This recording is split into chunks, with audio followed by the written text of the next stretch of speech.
Hello, hello, and welcome to episode 3 of Less Stress and More Success.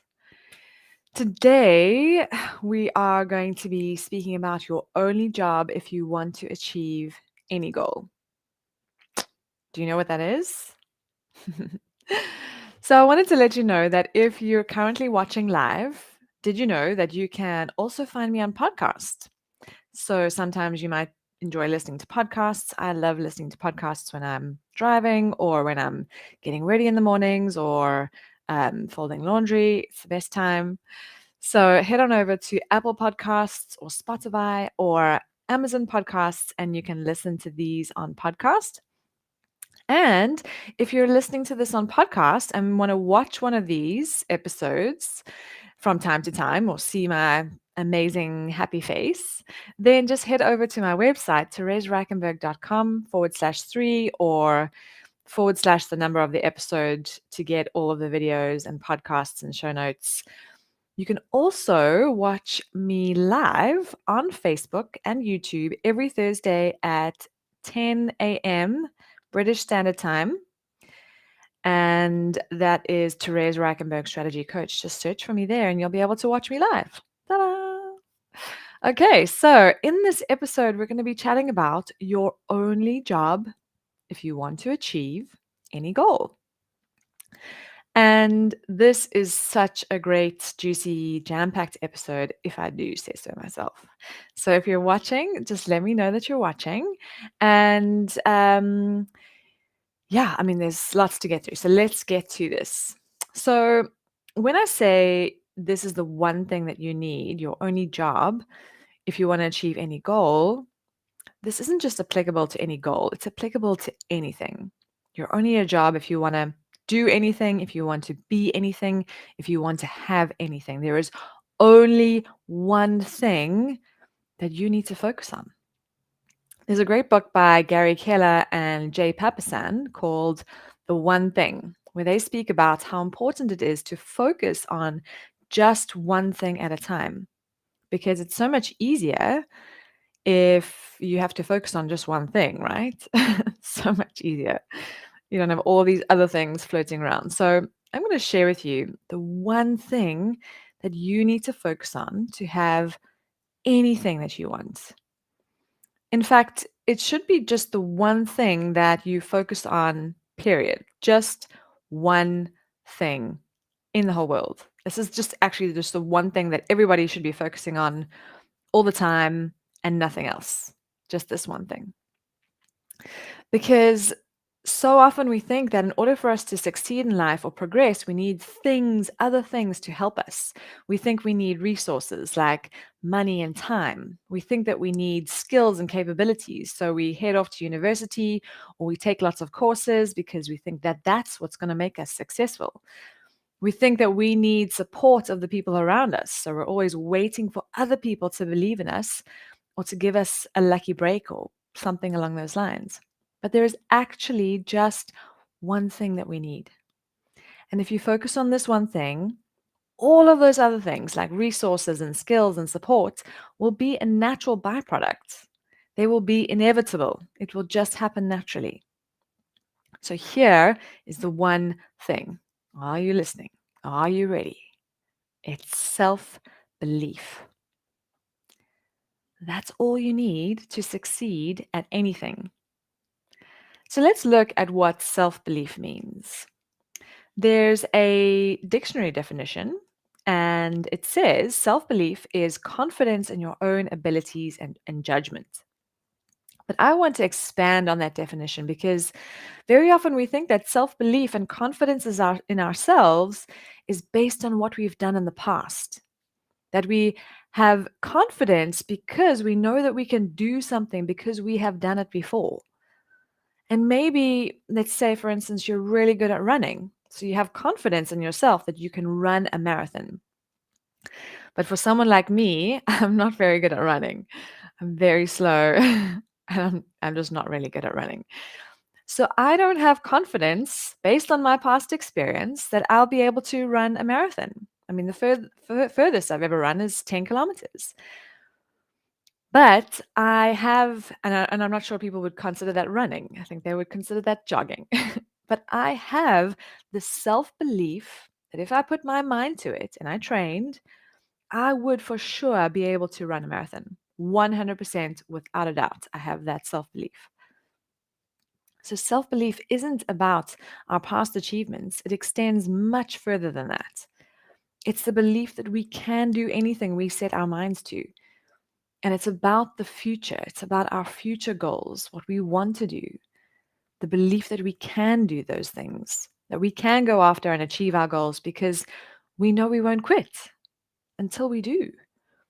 Self belief is knowing that we'll always be able to find a way through.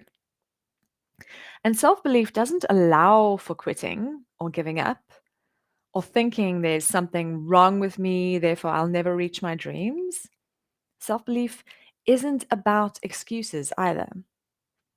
Self belief is unwavering belief that you will keep trying different things and that you have your back no matter what.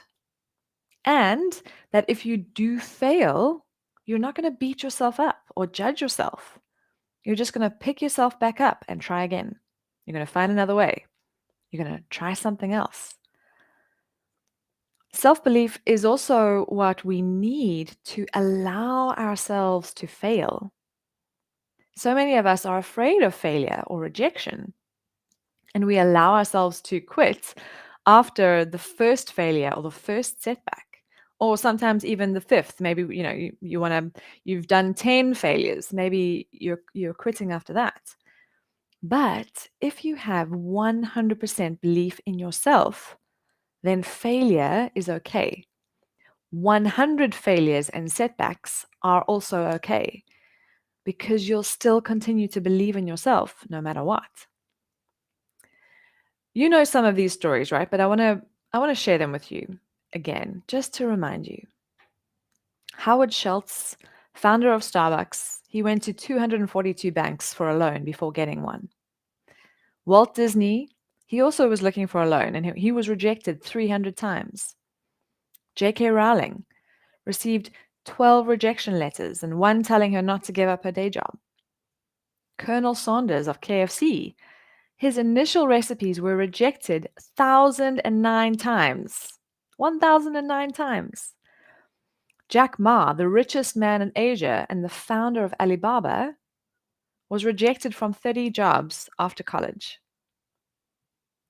And now look at them. Katy Perry persisted as a failing artist for nearly 10 years before getting her big break.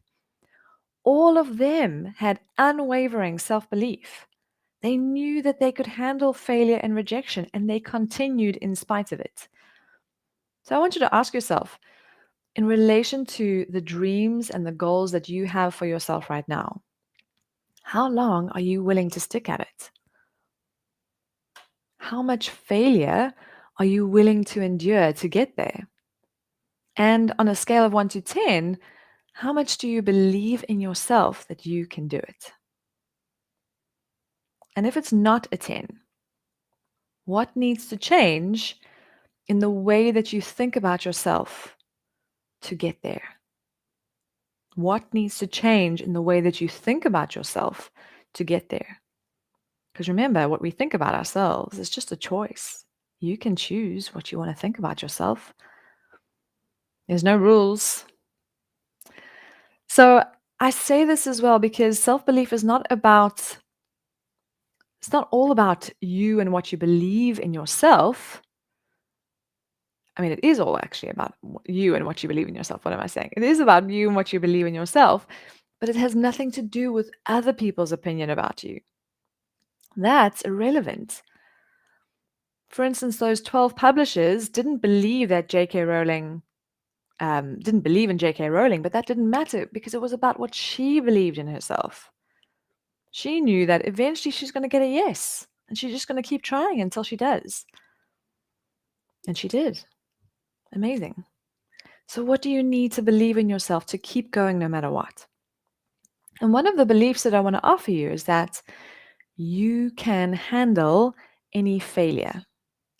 Because let's think about this. The worst part of failure is how we feel. It's the feeling. It's just a feeling. It's that disappointment or that shame or embarrassment or feeling of rejection. And in episode 2 of this podcast, I actually delve quite deeply into feelings. So if you haven't listened to that one yet, then go check it out. But if the worst part of failure is just a feeling, then you can handle any feeling and you can handle any failure. And the most important and amazing thing is that being able to handle any failure and setback actually builds your self-belief. When you are going through failure and you're able to pull through, you actually build your self-belief. That's how you build it. You know that without a doubt, you can handle the worst thing that can happen and you just do it anyway. You carry on anyway. So the one thing that you might be asking yourself is, won't I be arrogant or won't I be seen as narcissistic if I have 10 out of 10 self-belief in myself? And the answer is no, because of a very simple distinction between the two. Arrogance and narcissism is believing that you are better than other people. It's also about believing that you're entitled to certain things like respect and recognition and handouts just because of who you are. Arrogance and narcissism is overconfidence in yourself at the expense of others. But self-belief is about believing in yourself, knowing you are worthy and 100% in charge of your results, knowing that you can achieve anything, and believing the same about others, that they are also worthy and capable of achieving their goals and dreams. The funny thing is that arrogant and narcissistic people very often have very little self-belief because they are reliant on pulling others down so that they can succeed. But self-belief is never at the expense of others. It's never about belittling others or expecting others to treat you in a different way. When I was working in a large corporate back in the day, I remember clearly thinking and wanting to show up as being very humble. I wanted to make sure that I was humble. I believed that humility was a good trait to have. And I still believe that humility is a good trait to have. But what I used it for is I used to downplay my skills and abilities and my belief in myself so that I would appear humble. But humility is not just believing, humility is actually just not believing that you are better than other people. It's the same as not being narcissistic and not being arrogant. It's about believing that you are the same as other people. So if you're worried about allowing yourself to have 10 out of 10 self-confidence in yourself because you'll be seen as arrogant or not humble, then I want you to consider this, right? So when you have unwavering self-belief, knowing that you can achieve those big dreams for yourself, you will actually go out and do it. You will work on those dreams with more energy than you've ever had. And most likely, sooner or sometime in the future, you will succeed. And I want you to consider that by going after your dreams is contributing so much more to the world than by holding yourself back in self-doubt, by not believing, by being humble. Your self-belief will allow you to build a business that adds value to the world, or it will allow you to make money that will support your family, or it will allow you to show up in a way that allows other people to see what's possible for themselves too. You owe it to yourself, and you owe it to the world to believe in yourself. So, where on the scale are you with self-belief right now, out of 10? And how do we get better at self-belief? Because self-belief is actually a skill. It's something that we can practice. It's something that we can get better at. It's something that we can learn and grow in ourselves. I call it a power skill. And you can build your self-belief with intentional practice, but it's something that we should be practicing every single day, every morning. And that's what I do. So that's one of the things that you can do to get better at self belief. The one thing I do, I have a morning mind ritual and I practice self belief. I think the thoughts that I want to think about myself. I am worthy. I am capable. I am able to make money. I am able to build an amazing business. I am giving back to the world. I am empowering others to be amazing too. So think about that in the mornings. What is it that you're going to think about in the mornings that will cultivate this self-belief in yourself? The other thing that we can do to build the skill is to do and fail and to keep doing and keep failing. Keep moving forward. Keep trying new things. Keep putting yourself out there. Keep showing up. Keep creating content. Keep asking clients or prospecting new clients. Keep moving forward and be open to failure. Be open to all the failure. So that was number 2, actually. The second thing that you can do to build up the skill is to keep failing. Keep practicing. And don't accept failure as the end. Just keep moving forward. Try something else. Try something different. Number 3, the third thing that you can do to build up your self-belief is to manage your self-talk. Manage your self-talk. There's a great quote that goes, "Don't listen to yourself, talk to yourself." And essentially what this means is don't listen to all of this subconscious drivel that happens in your head sometimes. We all have these thoughts. Oh, I'm not good enough. I shouldn't do that. It's not going to be good for me. And it's just your brain trying to keep you safe. That's all it is. It's just there. Everybody has it. Don't listen to that, but intentionally choose to talk to yourself in a way that is going to empower you, that's going to build your self belief. Intentionally choose the things that you want to believe about yourself. You are good. You are amazing. You are worthy. You are capable. And what are those things that you want to be talking to yourself on a daily basis? The third thing to do to build your skill of self belief is to focus on the positive evidence that it's working. So often, and it's again our brains, we do this, we look at the things that why it's not working. We look at the problems. We look at what needs to be fixed. And we need to intentionally focus on the positive evidence that it is working, that you are moving forward, whatever that may be. Even if it's a small, tiny little win, focus on that. Focus on that little thing that you know that it's working. There's actual research that says judging yourself to be capable of success actually increases your actual chance of success. So if you're continuously focusing on the fact that you will be able to succeed, that it is working, it's going to increase your chance of success. And then the fourth thing that you can do to build your self-belief is to reframe obstacles and setbacks immediately, as quickly as possible.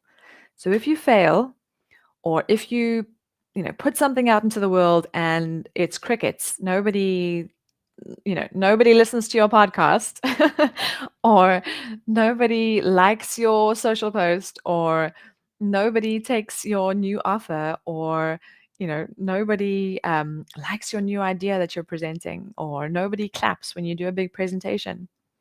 Reframe that immediately in your brain and just say, that's okay.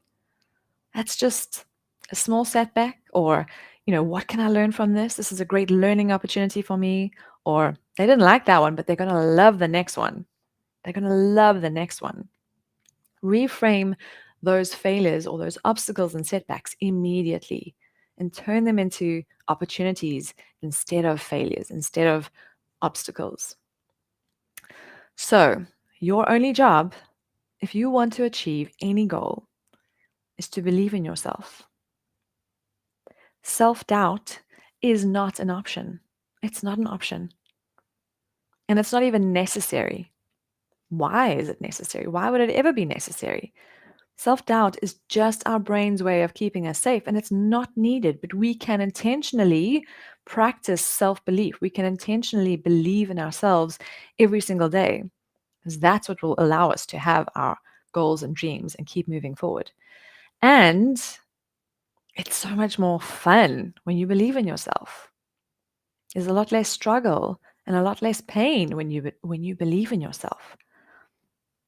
Okay, so I'd love to hear your thoughts about this. Let me know what you believe about yourself. Let me know, um, how are you currently feeling about yourself, where you are on a scale of 1 to 10, and what you're going to practice intentionally to build this self belief in yourself. You can send me an email, and I'll read everyone at hello@theresereichenberg.com. And if you need more help with success, goals, productivity, and mindset for yourself or your team, then reach out to me via email, hello@theresereichenberg.com. You can also visit my website, theresereichenberg.com, and request a free 30-minute mini strategy session to get less stress and more success in your business and for your life. Thank you for watching and listening, and bye for now.